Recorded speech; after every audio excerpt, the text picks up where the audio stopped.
नमस्कार दोस्तों। और आज बात करेंगे मुकेश अंबानी और गौतम अडानी के बारे में। देखिए, मुकेश अंबानी और गौतम अडानी दोनों ही इंडिया के लीडिंग बिजनेस टाइकून हैं और दोनों ही इंडिविजुअल के पास अपने बिजनेस को ग्रो कराने के लिए शानदार जीनियस बिजनेस स्ट्रैटेजीज हैं। देखिए, कोविड से पहले तक मुकेश अंबानी और गौतम अडानी दोनों के ऊपर ही कर्जा था, लेकिन मुकेश अंबानी ने महज 2 महीने के टाइम पीरियड में अपनी कंपनी का सारा कर्जा चुका दिया। लेकिन इस चक्कर में इनकी नेटवर्थ महज $60 बिलियन की रह गई। लेकिन वहीं हमारे पास गौतम अडानी भी हैं, जिनके पास कोविड से पहले भी कर्जा था और कोविड के बाद भी कर्जा है। कोविड से पहले तक इनका कर्जा थोड़ा कम था, लेकिन कोविड के बाद इनका कर्जा तकरीबन $2.9 ट्रिलियन हो चुका है। फर्क सिर्फ इतना सा है कि जहां मुकेश अंबानी की नेटवर्थ कम हो गई थी, वहीं गौतम अडानी की नेटवर्थ कोविड से पहले महज $10 बिलियन की थी। लेकिन 2 साल के टाइम पीरियड में इनकी नेटवर्थ $10 बिलियन से बढ़कर तकरीबन $130 बिलियन हो चुकी है। तो ऐसी कौन सी डिफरेंस बिजनेस जीनियस स्ट्रैटेजीज ये इंडिविजुअल फॉलो करते हैं, जानते हैं इस वीडियो के अंदर। और पहली जीनियस बिजनेस स्ट्रैटेजी है स्पीड। देखिए, Mukesh Ambani slow and street types business strategy में भरोसा रखते हैं। मुकेश अंबानी किसी भी बिजनेस को पहले फिक्स करते हैं, उसे सेट करते हैं, उस पर सारा फोकस लेके आते हैं, उसके बाद ही उसका एक्सपांशन करते हैं। चाहे फिर वो पेट्रोकेमिकल का बिजनेस हो, रिलायंस रिटेल का बिजनेस हो या जियो प्लेटफॉर्म हो, मुकेश अंबानी कभी भी जल्दीबाजी नहीं करते। शायद इसी वजह से मुकेश अंबानी की तरफ से स्टॉक मार्केट में सिर्फ एक कंपनी लिस्टेड है, जिसका नाम है रिलायंस। लेकिन गौतम अडानी इसका जस्ट फ्लिप है। वो हमेशा स्पीडफुल प्लस फोर्सफुल बिजनेस स्ट्रैटेजीज को फॉलो करते हैं।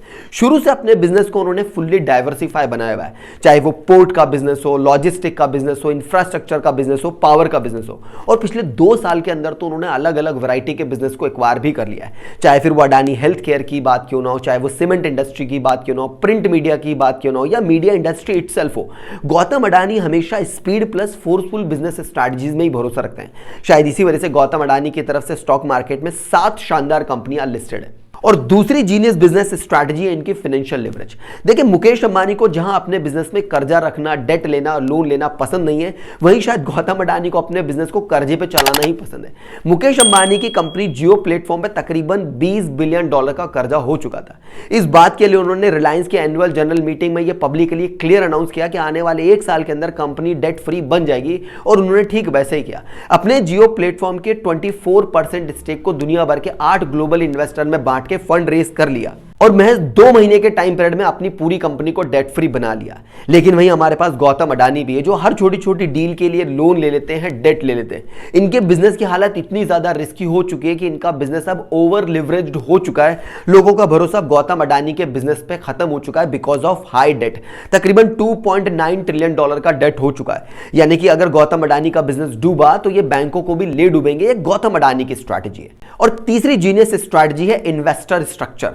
देखिए, मुकेश अंबानी की सोच हमेशा फॉरेन इन्वेस्टर को इंडिया में लेकर आने की होती है। इन्होंने ठीक ऐसा ही किया।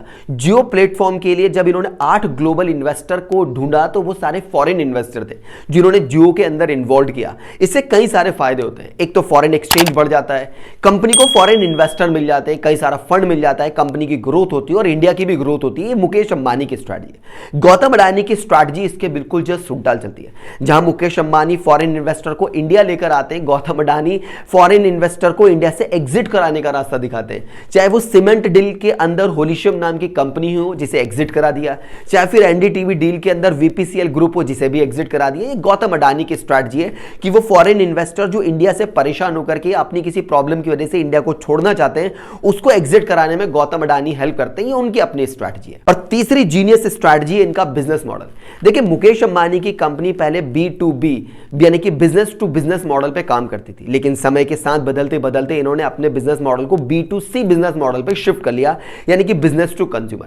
क्योंकि इस तरह के बिजनेस को स्केलेबल करना ज्यादा आसान है, इस तरह के बिजनेस को प्रॉफिटेबल बनाना ज्यादा आसान है। इसमें गवर्नमेंट इंटरवेंशन भी नहीं होते। सबसे इंपॉर्टेंट चीज, इसमें टेक्नोलॉजी को इजीली ऐड किया जा सकता है। लेकिन वहीं गौतम अडानी की स्ट्रैटेजी बिल्कुल उल्टी चलती है। गौतम अडानी जहां पहले B2B में डील किया करते थे, अब भी उनका बिजनेस बिजनेस टू बिजनेस में ही डील किया करता है। फर्क सिर्फ इतना सा है कि गौतम अडानी अपने गवर्नमेंट सपोर्ट की वजह से किसी भी बिड में बड़े हैवी लेवल पे बिड प्राइस फिक्स कर लेते हैं, फिर सारी बिड जीत लेते हैं और मोनोपोली क्रिएट कर लेते हैं। चाहे फिर वो पोर्ट की ही बात क्यों ना हो, चाहे फिर वो एयरपोर्ट की बात क्यों ना हो, चाहे फिर वो रोड कंस्ट्रक्शन की बात क्यों ना, अडानी हर जगह अपनी हाई बिड लगा के सारा बिजनेस जीतते हैं और मोनोपोली क्रिएट कर लेते हैं। अब इसे आप जीनियस बिजनेस स्ट्रैटेजी कहें या गौतम अडानी का मनमौजी रवैया कहें, बात जो भी है, मुकेश अंबानी की नेटवर्थ को पीछे छोड़ के गौतम अडानी तीसरे रिचेस्ट इंडिविजुअल तो बन चुके हैं और शायद नंबर 1 इंडिविजुअल भी इसी स्पीड से चलते रहे तो बनने में कोई देर भी नहीं लगेगी।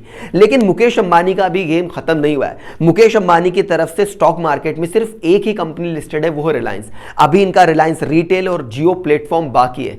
अगर मुकेश अंबानी की तरफ से रिलायंस रिटेल और जियो प्लेटफॉर्म ने स्टॉक मार्केट में एंट्री मार ली तो मुकेश अंबानी गौतम अडानी को बड़े आसानी से नेटवर्थ के मामले में पीछे छोड़ देंगे, क्योंकि रिलायंस रिटेल पे और जियो प्लेटफॉर्म पे बड़े सारे ग्लोबल इन्वेस्टर ऑलरेडी जुड़े हुए हैं, लोगों की लॉयल्टी जुड़ी हुई है और लोगों को काफी सारी वैल्यू रिलायंस ग्रुप के साथ जुड़ी हुई है। इसलिए गौतम अडानी को नेटवर्थ के मामले में पीछे छोड़ना काफी आसान हो जाएगा। बहरहाल एज एन ऑडियंस आपको क्या लगता है कि क्या मुकेश अंबानी गौतम अडानी को नेटवर्थ के मामले में पीछे छोड़ पाएंगे? क्या मुकेश अंबानी एक बड़ा कमबैक कर पाएंगे? कमेंट करके मुझे अपनी राय जरूर बताइएगा।